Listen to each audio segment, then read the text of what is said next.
बहुत समय पहले घने जंगलों के बीच एक छोटा सा आश्रम था जहां महान संत मतंग ऋषि अपने शिष्यों के साथ तपस्या करते थे। उसी आश्रम में शबरी नाम की एक सरल और दयालु स्त्री रहती थी। उनका जन्म एक साधारण परिवार में हुआ था, लेकिन उनका हृदय बहुत पवित्र और भगवान की भक्ति से भरा हुआ था। वे अपने गुरु मतंग ऋषि की बहुत श्रद्धा से सेवा करती थीं। हर सुबह वे जल्दी उठती, आश्रम के रास्ते साफ करती, पानी लाती और आने वाले ऋषि मुनियों के लिए सब व्यवस्था करती। शबरी को सेवा करना ही सबसे बड़ा धर्म लगता था। समय बीतता गया और एक दिन मतंग ऋषि को ये आभास हुआ कि अब उनके जीवन का अंत निकट है। तब उन्होंने अपने सभी शिष्यों को बुलाया और उन्हें आशीर्वाद दिया। जब शबरी उनके पास आईं, तो ऋषि ने उनसे कहा कि एक दिन भगवान राम इस आश्रम में अवश्य आएंगे और तुम्हें दर्शन देंगे। ये सुनकर शबरी की आंखों में आंसू आ गए, लेकिन उनके मन में एक नई आशा भी जाग उठी। गुरु के देह त्यागने के बाद भी शबरी ने आश्रम नहीं छोड़ा।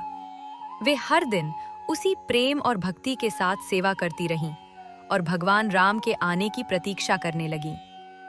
हर सुबह शबरी आश्रम के रास्तों को साफ करती और सोचती कि शायद आज भगवान राम आएंगे। वे जंगल से ताजे फल लेकर आती और उन्हें संभाल कर रखती, ताकि जब भगवान आए तो उन्हें भेंट कर सकें।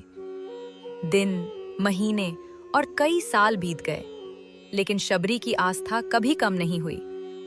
उनकी भक्ति इतनी सच्ची थी कि वे हर दिन उसी उत्साह से भगवान की प्रतीक्षा करती थीं।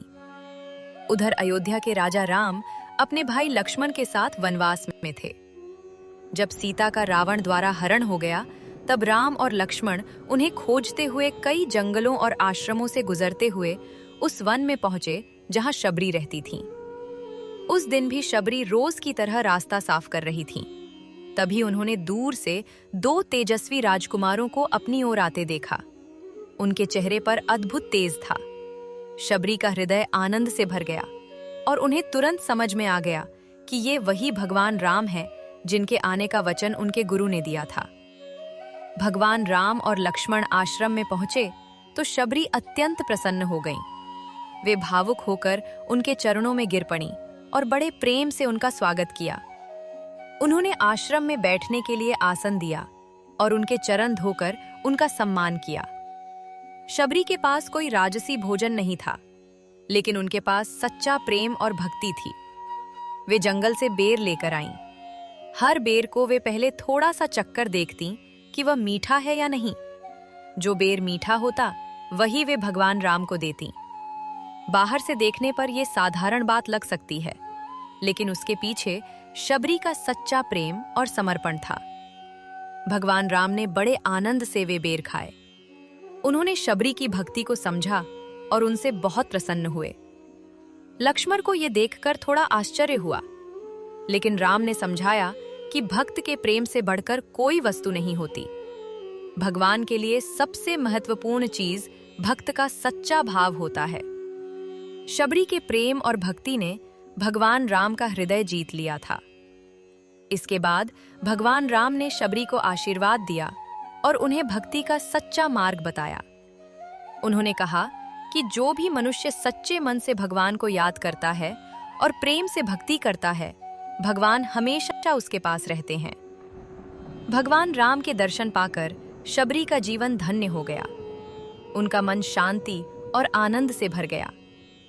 ये कथा हमें सिखाती है कि भगवान के लिए धन, शक्ति या बड़े उपहार जरूरी नहीं होते।